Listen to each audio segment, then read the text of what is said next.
sudah kita ketahui. Jadi malaikat itu khalqun min nurin, makhluk cahaya. Ya, ghairu manzurin, ya, sifatnya gaib, wa ghairu mahsusin, tidak bisa ditangkap dengan panca indera. Adapun kita manusia, itu dalam Quran disebutkan diciptakan dari solsolin hamain masnun. Ya, itu sol itu atinul yabis, tanah liat yang sudah kering. Kemudian min hama itu lumpur, ya, yang asalnya itu lumpur hitam. Lumpur hitam. Masyarakat ini tidak makan, tidak minum, dan tidak tidur. Karena yattasimul basyaru bidzalik. Tidak seperti khas manusia. Kita manusia ini ada laki-laki, ada perempuan, kemudian menikah. Jadi pernikahan ini kemudian kita berketurunan, ada anak, cucu, dan seterusnya.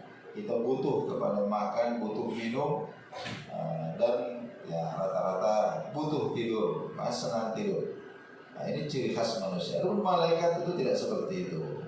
Itu tidak ada pada malaikat. Jadi mereka ini memang unik, ya, diciptakan hanya untuk mentaati perintah-perintah Allah, beribadah kepada Allah Subhanahu wa Ta'ala.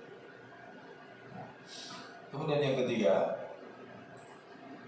annal malaika lahum qudrah 'ala tashakkul bi iznillah ta'ala. Ini ya, berubah atau namanya mengambil bentuk yang lain atau mengambil rupa yang lain dengan izin Allah Subhanahu wa Ta'ala dalam berbagai rupa manusia. Kemudian yang keempat, perbedaan antara malaikat dan manusia itu, ya, annal malaika mafturuna 'alal ibadati wat ta'ah. Jadi secara fitrah setelan awal malaikat itu diciptakan untuk taat kepada Allah dan untuk beribadah. Ya. Mereka ini tidak memiliki kecenderungan untuk melakukan maksiat atau dosa. Jadi tidak ada kecenderungannya untuk, ya, mereka tidak punya nafsu. Ya, tidak punya nafsu. Ya.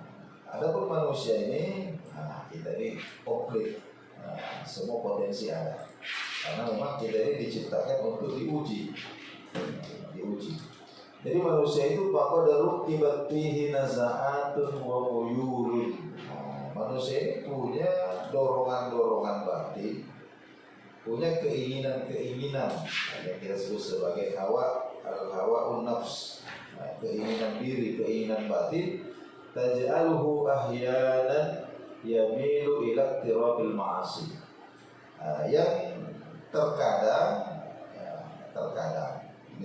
ini kalau masih normal, ya, terkadang mendorong dia itu, ya, untuk cenderung melakukan maksiat. Tapi nafsu ini juga penting.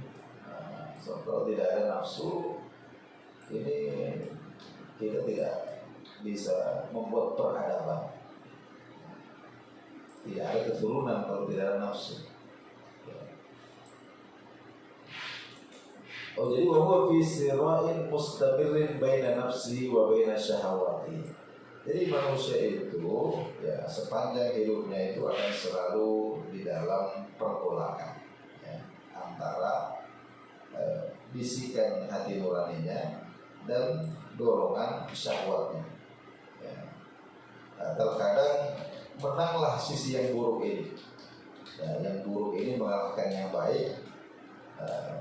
Sehingga kemudian manusia ini dikuasai oleh nafsunya. Dan ketika manusia itu dikuasai oleh nafsunya, maka derajatnya itu turun, ya. Bahkan boleh jadi lebih rendah dibandingkan dengan binatang. Ya, jadi manusia itu punya potensi untuk meninggi. Derajatnya itu naik levelnya sampai berada di atas malaikat. Tapi di satu sisi manusia ini juga bisa kemudian drop, turun serendah-rendahnya, bahkan derajatnya itu di bawah binatang. Jadi ketika manusia itu wa yasta'la ala syahwatihi, mampu untuk mengontrol syahwatnya,